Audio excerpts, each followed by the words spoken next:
дар қасри ҷавонони ба номи Лоиқ Шералӣ нахустнамоиши филми нави муассисаи давлатии Суғсинамо «Паканаи айнакдор» баргузор гардид. Қабл аз оғози намоиш ҳаводорони синамо бо қаҳрамонони филм, коргардон, продюсер ва дастандаркорони филми фентезии ҳаҷвии «Паканаи айнакдор» ошноӣ бештар пайдо намуданд. پیام اساسی نمایش در یک جمله این هر عمل پاداش دارد و پکنه عینکدار فیلم هست اصلا برای کودکان ساخته شده است، اما برای تمام اهل خانواده پیشنهاد می شود و فیلم هست که موضوع بولینگ، تبعیض در مکتب ها، تبعیض میان بچه های تحلیل و بررسی میکند و با واسطه فانتزی، با واسطه حج و ظرافت ما یک بسیار مسئله مهم جمعیت که قریب اکثر کودکای ما با بولینگ برخورد میکنند بررسی میکنیم. муовини раиси вилояти суғд аз маҳсули эҷодии муассисаи давлатии Суғсинамо давоми чанд соли охир рушди синамои миллӣ, нақши кино дар тарбия ва муаррифии фарҳанг, дастгириҳои пайвастаи роҳбарияти мақомоти иҷроияи ҳокимияти давлатии вилояти суғд дар самти рӯи навор омадани филмҳои нав ёдовар шуд. пас аз қадрдонии саҳмгузорон аз ҷониби муассисаи давлатии Суғсинамо филми «Паканаи айнакдор» ба намоиш гузошта шуд. қобили зикр аст ки муаллифи ин филм Фарҳод Ғафурпур Дилошуб Орифзода буда, директори филм Аскар Ашуров, продюсери кул Осим Орифпур мебошанд. филм кӯдакона буда, ин аввалин филми миллӣ дар жанри тахайюлии кӯдакона маҳсуб меёбад.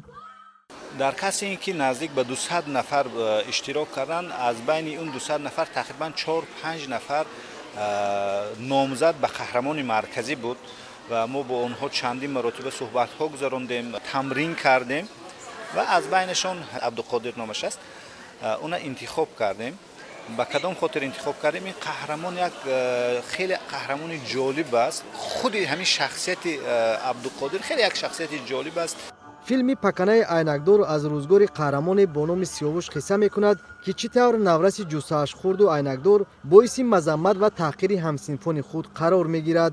истеҳзову масхара баъди он поён меёбад, ки Сиёвуш соҳиби гарданбанди сеҳрнок мешавад ва баъди он ба зиндагии ӯ равиши тоза медамад.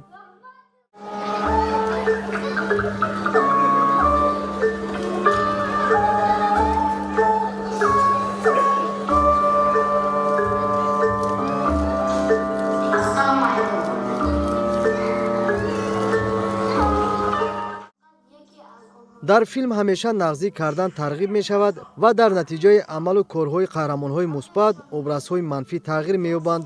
ба назари коршиносон хусусияти хоси ин филм дар он аст, ки забони шевуву сода, баёни фаҳмо дорад. бартариҳои филми «Паканаи айнакдорро» тамошобинон, дӯстдорони синамои миллӣ ва коршиносон дар шабакаҳои иҷтимоӣ ба риштаи таҳлил кашида, рӯи навор омадани ин филмро як қадами устувор дар рушди синамои миллӣ маънидод мекунанд. нақшофарии ҳунармандони шинохта, интихоби дурусти қаҳрамонони хурд, истифодаи унсурҳои миллӣ, тарғиби мавзеъҳои тарихиву сайёҳӣ аз муҳимтарин дастовардҳои филми «Паканаи айнакдор» маънидод мегардад. оилавӣ омада филма тамошо кунанд, чун ин филми оилавӣ аст ва ин аввалин филми тоҷиконае ҳаст ки дар жанри фентези ва барои кӯдакон гирифта шудагӣ аст. ман бисёр мехостам ки падару модарон хеле тасмима гиранд ва фарзандошонро ба толори синамо биёранд, чун як филми хуби миллии тоҷикия тамошо карда бо идеяҳои тоҷикона кӯдакошон бузург шавад. дар тоҷикистон ба рушди синамои миллӣ афзалияти бештар дода мешавад. фаъолияти муассисаи давлатии Суғсинамо нишонаи возеҳи таваҷҷӯҳи давлату ҳукумат ба синамогарон аст. нахустнамоиши филми «Паканаи айнакдор» дар сатҳи баланд баргузор гардида, аз ҷониби дӯстдорони синамо хушпазируфта шуд.